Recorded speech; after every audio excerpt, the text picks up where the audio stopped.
أشهد أن لا إله إلا الله وحده لا شريك له وأشهد أن محمدا عبده ورسوله أما بعد فأعوذ بالله من الشيطان الرجيم بسم الله الرحمن الرحيم الحمد لله رب العالمين الرحمن الرحيم مالك يوم الدين إياك نعبد وإياك نستعين اهدنا الصراط المستقيم صراط الذين أنعمت عليهم غير المغضوب عليهم ولا الضالين.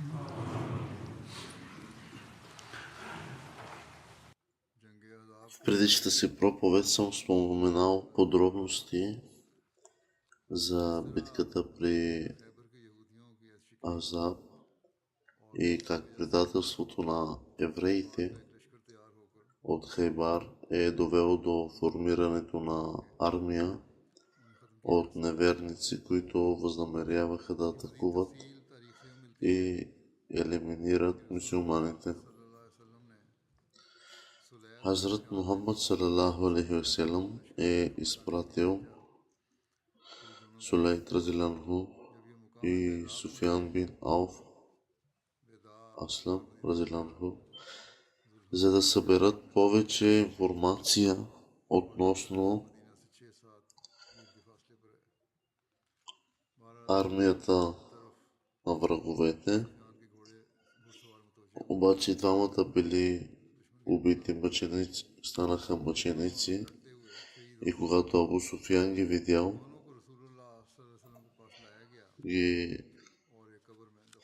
светия пророк ги е погребал в един гроб. Мюсюлманите започнали да копаят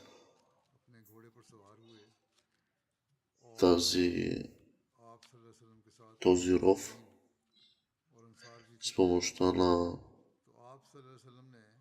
инструменти, каквито са имали през това време, получени от Бану Курайза.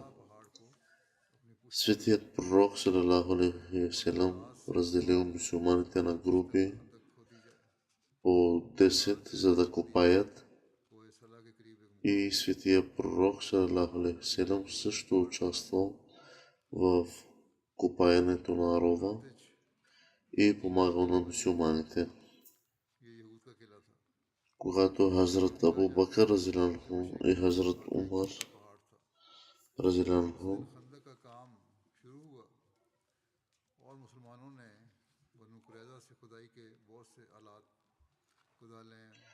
не можеха да намерят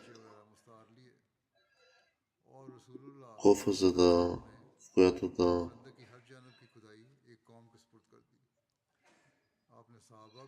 да съберат пръста, те използваха собствените си дрехи, за да носят тази пръст. И също светия пророк салалаху алейхи ва салям е вдигал тези тежки неща за своето тяло и е помагал порито с останалите мюсюлмани. До такава степен помагал заедно, че накрая приключили този ров.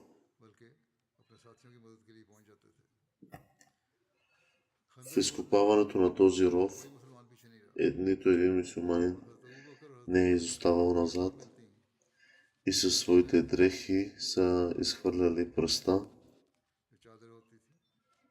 Хазрат Мирза Башир Ахмад разиланху е написал, че въпреки такава голяма армия, беше трудно за такава голяма армия да запази движенията си в тайна, а освен това и разузнаването на светия пророк салалаху алейхи ва салям също беше много добре организирано и следователно армията на Курешите бе напуснали Мека и когато светия пророк салалаху алейхи ва салям получил новина, след което той събрал сподвижниците и потърсил съвет в това отношение,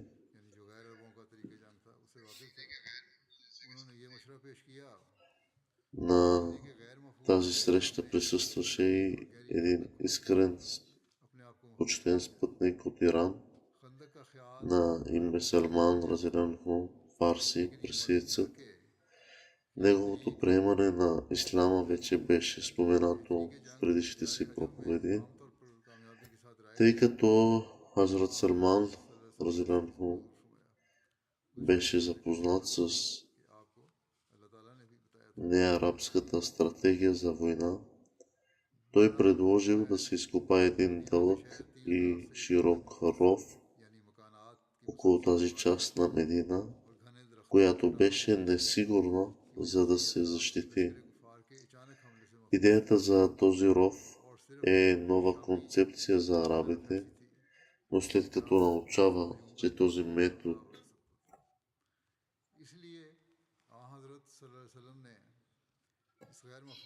на война е широко разпространен сред неарабския свят, и светия пророк салалаху алейхи ва салям приема това предложение, и така град Медина беше защитен на 3 фронта до известна степен и благодарение на стените на непрекъснатата последователност от тези домове, и както и голямите дървета и големи високи скали. Тези фронтове са били защитени от внезапна атака от армията на Курешите. Само от фронта, обърнат към Сирия, врагът можеше да нахлуе в Медина, и поради тази причина светият пророк салалаху алейхи ва салям инструктирал да бъде изкопан ров покрай незащитената страна на Медина и под собствения си надзор. Светия пророк салалаху алейхи ва салям наредил да се маркират линиите на този ров и разделил рова на части от 15 фута, и всеки след който разделил тази работа между групи от 10 сподвижници. При разделянето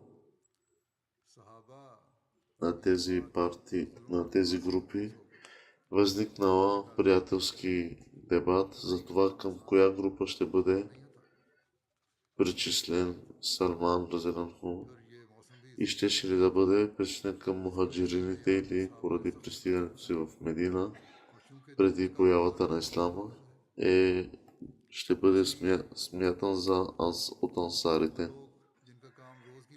Тъй като Хазрат Салман Разиланху беше инициаторът на тази идея и въпреки че беше в напреднала възраст, беше активен и силен човек, и двете групи пожелаха да го включат в помежду си, и в крайна сметка това несъгласие беше представено пред светия пророк салалаху алейхи ва салям, и след като чу аргументите на двете страни, той се усмихна и каза: Салман не е от нито една от тези страни, по-скоро Салман трябва да се брои сред членовете на моето семейство. От този момент нататък Салман получи, че стана известен като член на семейството на светия пророк салалаху алейхи ва салям. Следователно, след като планът за изкопаване на този ров беше финализиран, сподвижниците излязоха на бойното поле, облечени като работници, и работата по разкопките не беше лесна задача. Тогава и студеният сезон беше в пълна сила. поради което сподвижниците бяха принудени да понесат тежки трудности.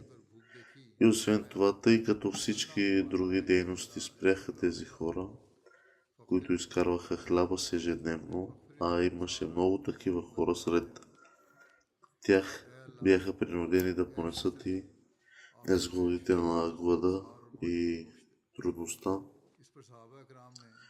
но те жертваха всичко това за своята вяра.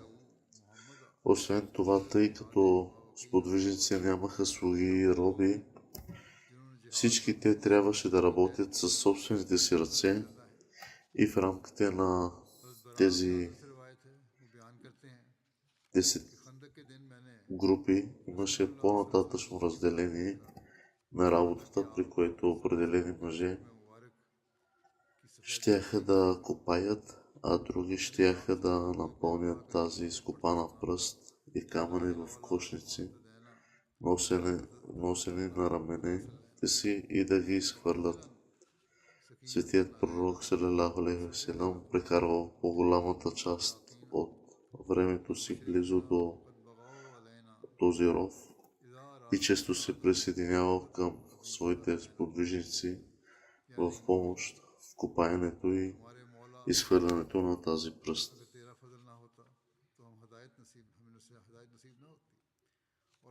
Участието на светия пророк салалаху алейхи ва салям в този ров, за да поддържа духа на сподвижниците, е бил много значение и докато работят е записано, че светия пророк салалаху алейхи ва салям е рецитирал някои стихове. О, Господи наш, истинският живот е този в отвъдното. С Твоя милост направи така, че ансарите и мухаджирините да бъдат благословени с Твоята прошка и щедрост в отвъдния живот. И при това сподвижниците отговаряли, казвайки: ние сме тези, които сме дали клетва в ръката на Мухаммад салалаху алейхи ва салям и ще продължим да се борим джихад, докато дъхът на живота остане в нас. Според тези разкази, светият пророк салалаху алейхи ва салям е бил видян на този ден сам да носи изкопаната пръст и сърдечно рецитирал тези стихове, докато го е правил, молейки Аллах за помощта и милостта. Всъщност е записано, че светия пророк е рецитирал тези куплети, докато удължавал края на всеки един ред от изкопанен ров.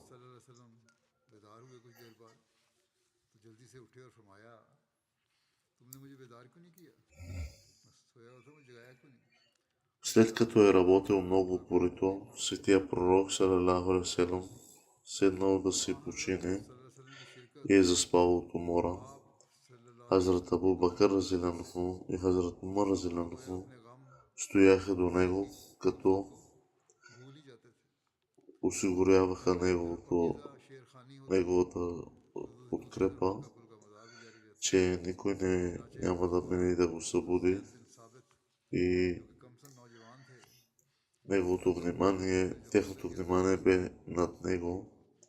Но когато светия пророк салалаху алейхи ва салям се събудил малко по-късно, попитал защо не са го събудили и тогава светия пророк салалаху алейхи ва салям веднага започнал да работи отново.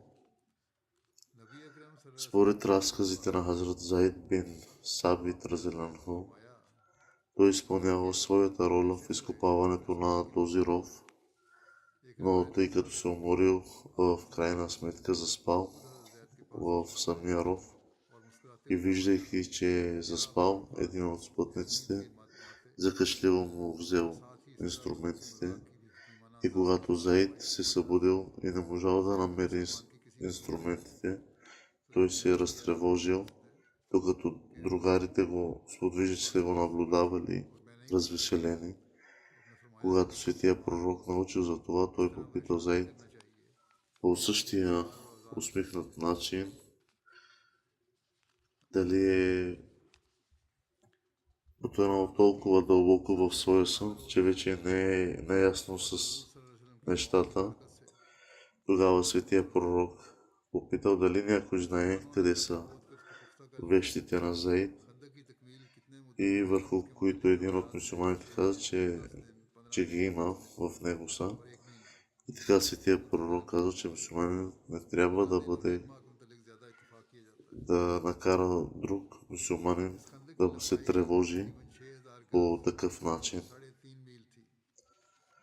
Има различни събития за това колко време е отнело изкопаването на този ров, но повечето са съгласни, че това е отнело от 15 до 30 дни и този ров бе дълъг около 3,5 мили и широк около 13-14 фута, дълбок около 11 фута. И този ров останал стотици, след което хората бавно започнали да го запълват и постоянният дъжд в долината на Ватан също го напълнил, превръщайки го в поток.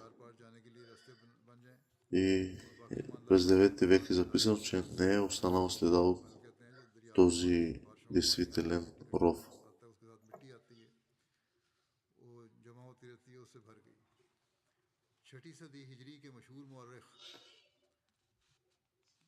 Някои чудеса, които са станали също по време на изкопаването на този ров, е известен като събитието, че докато се копае този ров, спътниците се натъкват на една много скалиста зона и не успяват да я прокопаят. Когато отишли при светия пророк салалаху алейхи ва салям, за да съобщят за случая, светия пророк салалаху алейхи ва салям, той сам взел инструментите и ударил земята, което накарало скалистата област да се разпадне. Според други предания, светия пророк поискал да му донесат малко вода, която смесил част от своята слюнка и след това я поръсил върху скалистата област. Съобщава се, че когато светия пророк направил това, скалистата област станала мека и се превърнала в пясък. В друго събитие се споменава, че когато Хазрат Салман Фарси е имал проблеми с чупването на камъка, светия пророк е взел инструментите и ударил камъка, което предизвикало искри да летят и парче от камъка се счупил, върху което светия пророк прославил Аллах и сподвижниците последваха примера му. Тогава светия пророк го ударил отново, причинявайки хвърчане на искри, и светия пророк прославил Аллах и сподвижниците го последвали, а след това също се случило за трети път и целият камък се счупил. Хазрат Салман Фарси разилянно попитал светия пророк салалаху алейхи ва салям за светлината, която ще излъчва всеки път, когато светия пророк салалаху алейхи ва салям удари камъка. Светия пророк казал, че видяхте ли вие светлината, на което Хазрат Салман Фарси отговорил, че той наистина е видял тази светлина. Светият пророк казал, че първият път, когато имаше светлина, видях замъците Хира и Кисра. И Гавраил ми каза, че моят народ ще ги настигне. Втория път, когато имаше светлина, видях червените замъци на Рим и Гавраил ми каза, че моите хора ще ги изпреварят. Третия път, когато имаше светлина, ми бяха показани замъците на Сана и Гавраил ми каза, че моите хора ще ги изпреварят. Толкова радостна новина е за вас. Хазрат Салман Фарси, който е видял тези замъци, засвидетелства, че за точността, с която светия пророк салалаху алейхи ва салям описва замъците и каза, че това със сигурност е едно истинско обещание. जिसमें आपको आइंदा बादशाहों की पेश खुशखबरियां दी गई। इसके बारे में लिखा है कि एक और मौके पर जिक्र है कि हज़रत सलमान फारसी से एक चट्टान टूट नहीं रही थी, तो उन्होंने आ हज़रत Светият пророк салалаху алейхи ва салям обяснил, че тези победи ще се случат след времето на светия пророк. Лицемерите се подиграваха на това обещание, чудейки се как такова обещание може да бъде направено в такова състояние на страх и безпомощност, और इसका एक हिस्सा टूट गया। फिर आप чудейки се как могат да си представят да превземат такива места от Медина, और चट्टान докато състоянието им бе такова, че те копаеха ров, за да го защитят. टूट गया और इसमें से फिर एक चमक निकली, तो आप सल्लल्लाहु अलैहि वसल्लम ने Аллах описва това състояние на лицемерите в свещения Коран, като казва: फारसी जो पास ही खड़े थे, и когато лицемерите и онези, в чието сърце имаше болест, те казаха: रोशनी से निकलती थी। Аллах и неговият пратеник не обеща само заблуда. सल्लल्लाहु अलैहि वसल्लम ने फरमाया, ए सलमान, क्या तुमने भी देखा है रोशनी को? तो उन्होंने अर्ज किया, जी हाँ या रसूलुल्लाह सल्लल्लाहु अलैहि वसल्लम, मैंने भी देखी थी। तो इस पर आप सल्लल्लाहु अलैहि वसल्लम ने फरमाया, पहली बार जब रोशनी निकली थी तो हीरा और किसरा के मोहल्लात Хазрат Мирза Башир Ахмад Разянху, който е написал कहा कि आपकी в книгата Животът на Мухаммад салалаху алейхи ва салям, के सुर्ख मोहल्लात में दिखाए गए और जबरील ने खबर दी कि तुम्हारी उम्मत इस पर काबज होगी।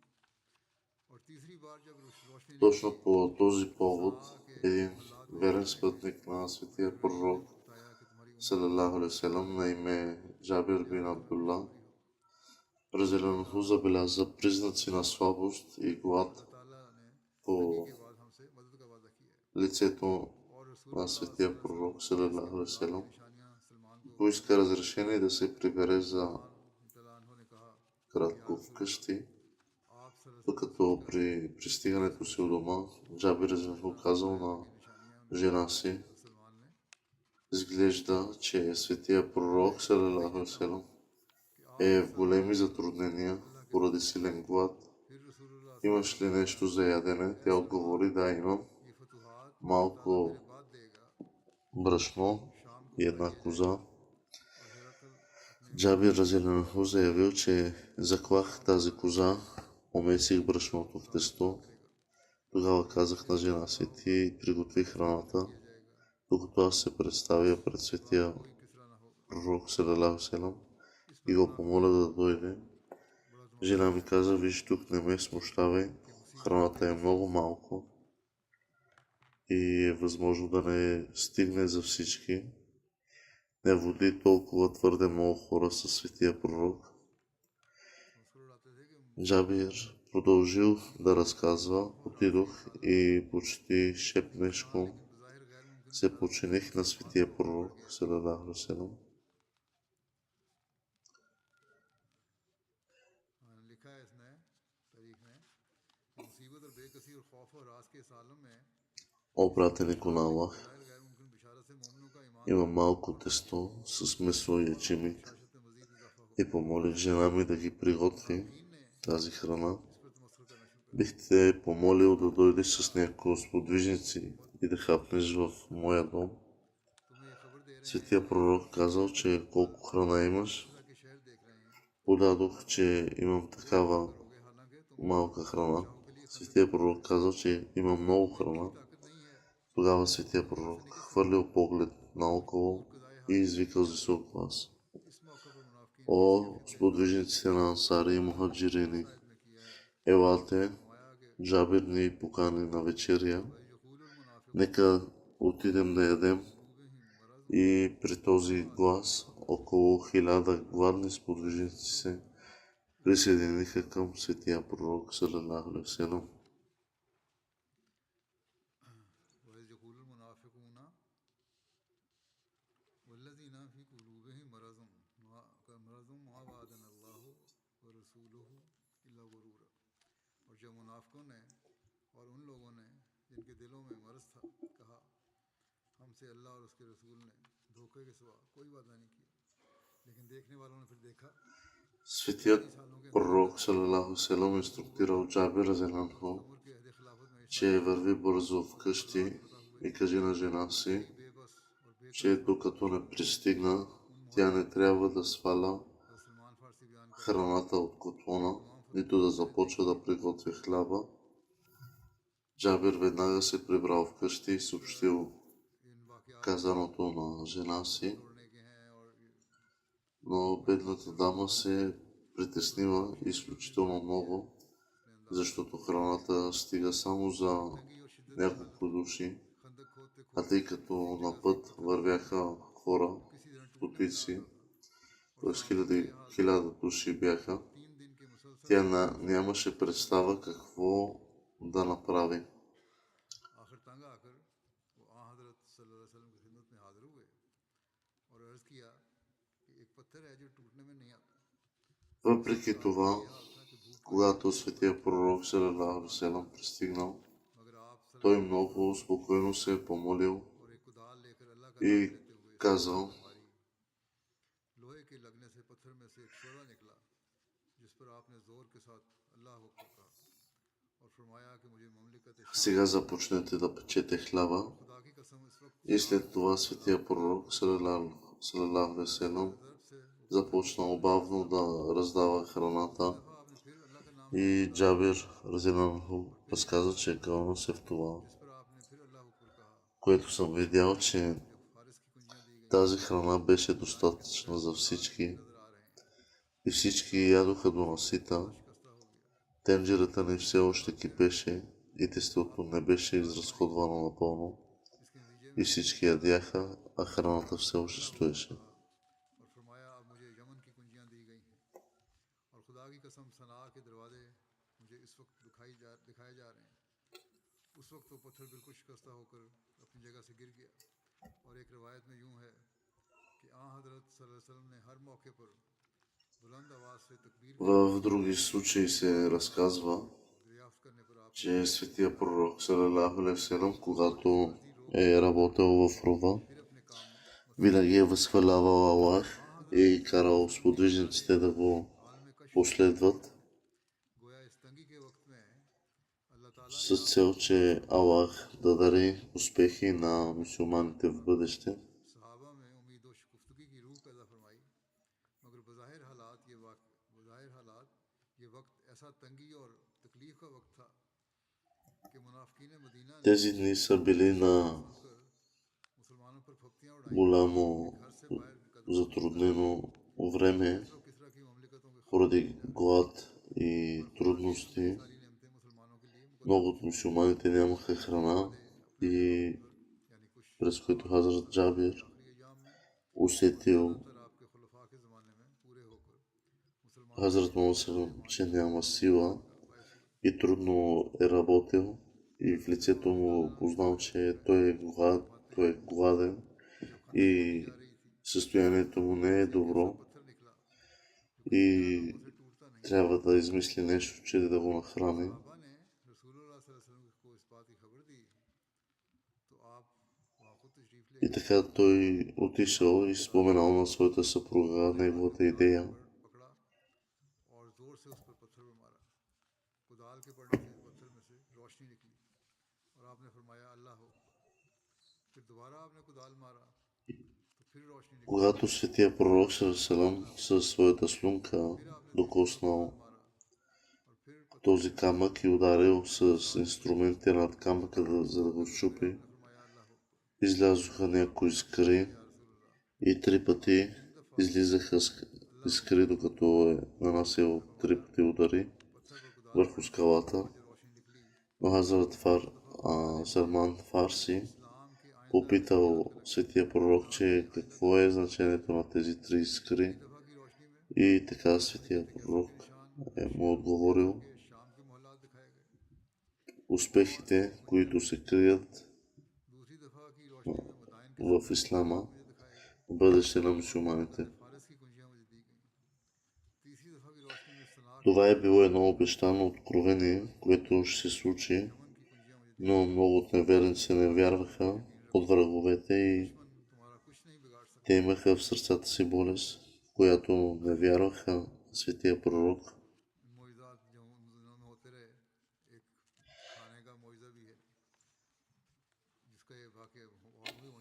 Това е едно чудо в работата в този ров. Също искам отново да спомена в различни събития, които се споменават. Едно от чудесата на този ров е чудото и за храната. Сподвижниците също били доста гладни. Близо няколко дни, 3 дни не са били яли, не са се нахранили. Никой не е ял. Нямал и в къщи какво да яде. Но Хазрат Джабир е направил така, че изявил желание да нахрани светия пророк и определени сподвижници, които светия пророк желае да ги извика със себе си. Но въпреки, че предупреждението на съпругата Хазрат Джабир била, че да се вземат малко хора вкъщи предвид храната, която е изготвила,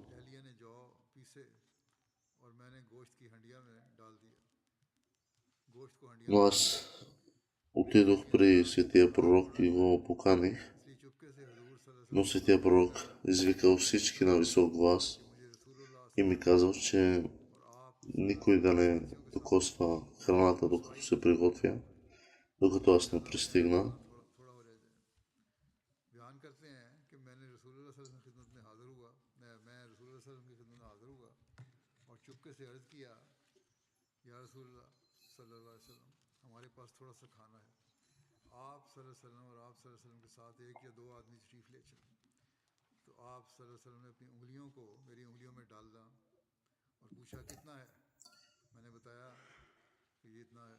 Светия пророк отишъл при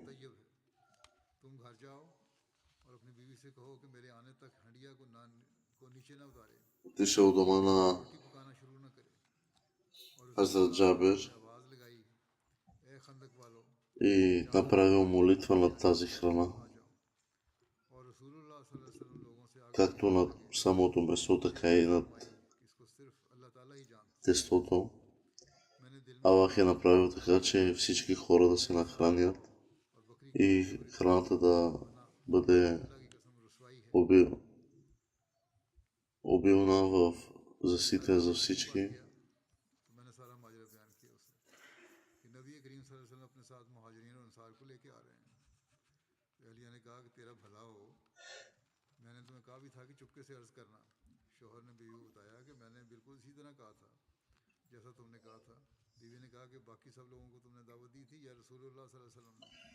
Съпругата на Хазрат Джабир била много притеснена, че с толкова малко храна как ще нахрани толкова много хора.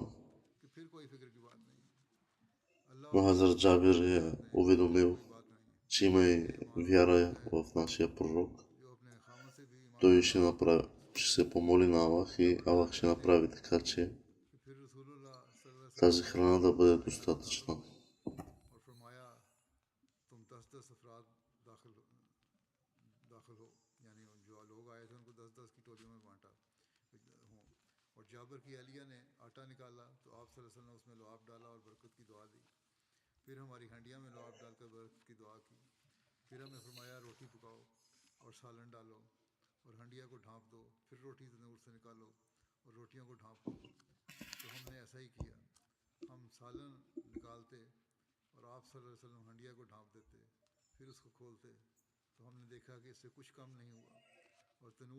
Сподвижниците разказвали, че ние сме яли хляб и месо от приготвената храна и толкова сме яли, че тази храна не свършваше и с такава наслада сме яли, че тази храна не е свършила и всички ядохме до насита.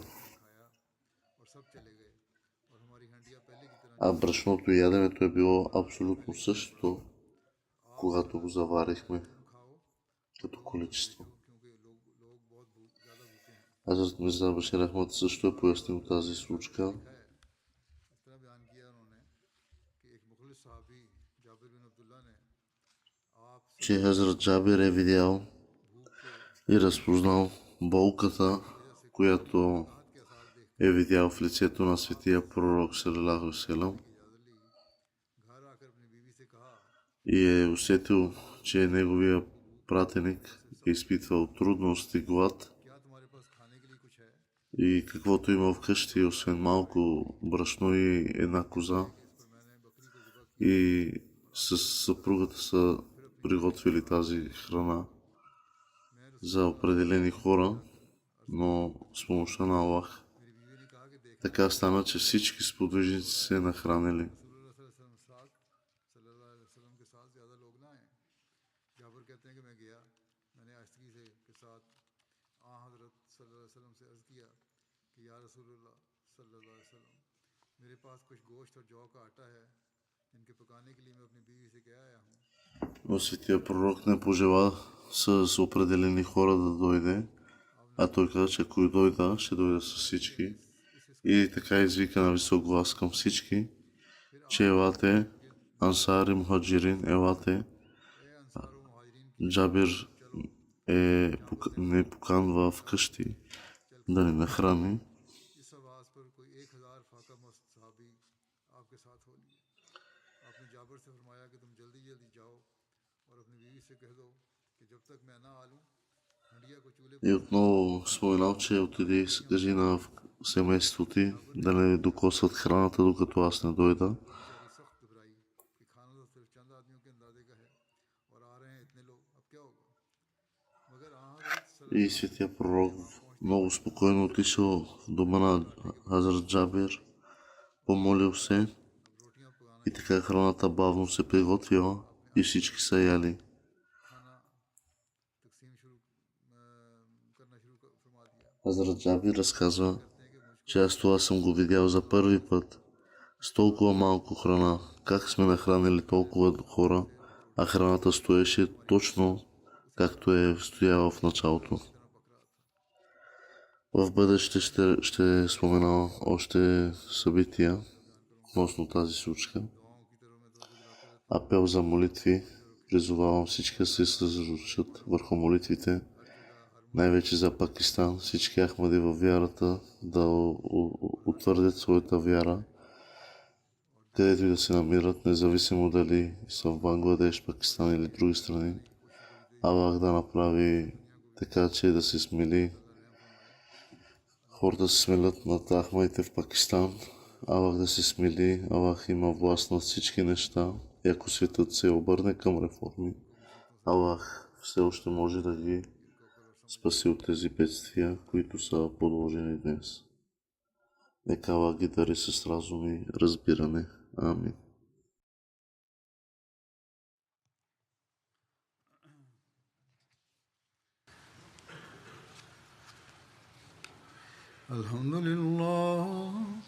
الحمد لله نحمده ونستعينه ونستغفره ونؤمن به ونتوكل عليه ونعوذ بالله من شرور أنفسنا ومن سيئات أعمالنا من يهده الله فلا مضل له ومن يضلل فلا هادي له ونشهد أن لا إله إلا الله ونشهد أن محمدا عبده ورسوله عباد الله رحمكم الله إن الله يأمر بالعدل والإحسان وإيتاء ذي القربى وينهى عن الفحشاء والمنكر والبغي